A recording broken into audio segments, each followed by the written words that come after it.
अमावस्या व्रत कथा। नमस्कार भाइयों बहनों, जय माँ गायत्री। आप सभी का मेरे YouTube चैनल शुभकर माही अष्टों में स्वागत है। आज के इस वीडियो में सुनेंगे फाल्गुन माह है अमावस्या की व्रत कथा। इस कथा को सुनने मात्र से भगवान गौरी शंकर का आशीर्वाद हमेशा बना रहता है।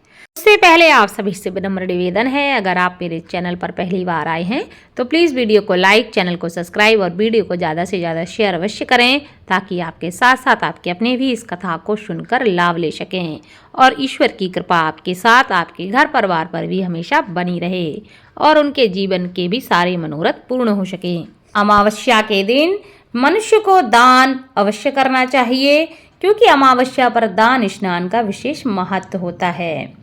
पौराणिक कथा के अनुसार एक नगर में गरीब ब्राह्मण का परिवार रहता था।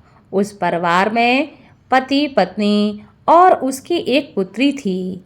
समय गुजरने के साथ साथ पुत्री धीरे धीरे बड़ी होने लगी। वह कन्या सुंदर, संस्कारवान और गुणवान थी, लेकिन गरीब होने की वजह से उसकी शादी नहीं हो पा रही थी।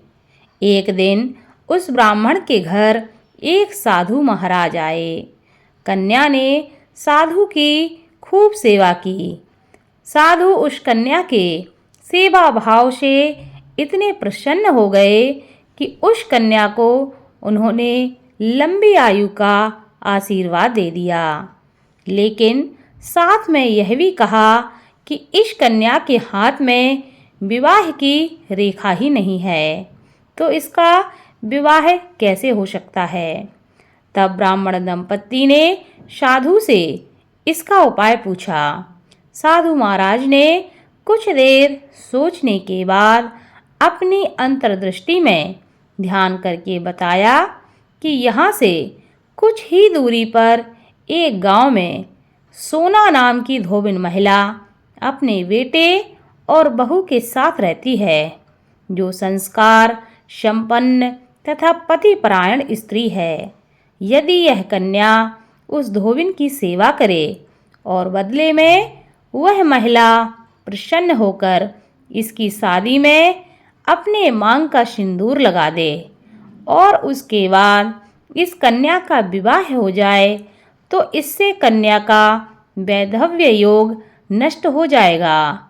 साधु ने ये भी बताया कि यह महिला कहीं भी आती जाती नहीं है। यह सुनकर वह ब्राह्मणी ने अपनी बेटी से धोबिन की सेवा करने के लिए कहा। अगले दिन से ही वह कन्या प्रातःकाल उठकर सोना धोबिन के घर पहुंचती है और वहां जाकर उसके घर की साफ सफाई और अन्य सारे कार्य करके अपने घर वापस लौटकर आ जाती है। एक दिन सोना धोबिन ने अपनी बहू से पूछा कि तुम तो सुबह से ही सारे काम कर लेती हो और मुझे पता भी नहीं चलता।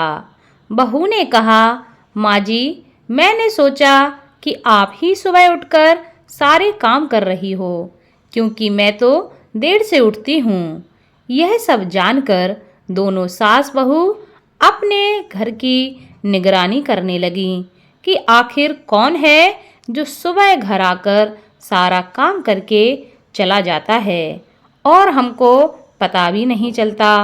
कई दिनों के बाद धोबिन ने देखा कि उनके घर में एक कन्या मुंह ढके हुए अंधेरे में आती है और सारे काम करने के बाद उनके घर से चली जाती है। जब वह कन्या जाने लगी तो सोना धोबिन उसके पैरों में गिर पड़ी और पूछने लगी कि आप कौन हैं और मेरे घर चाकरी क्यों करती हैं। तब कन्या ने साधु द्वारा कही गई सारी बात उसको बता दी।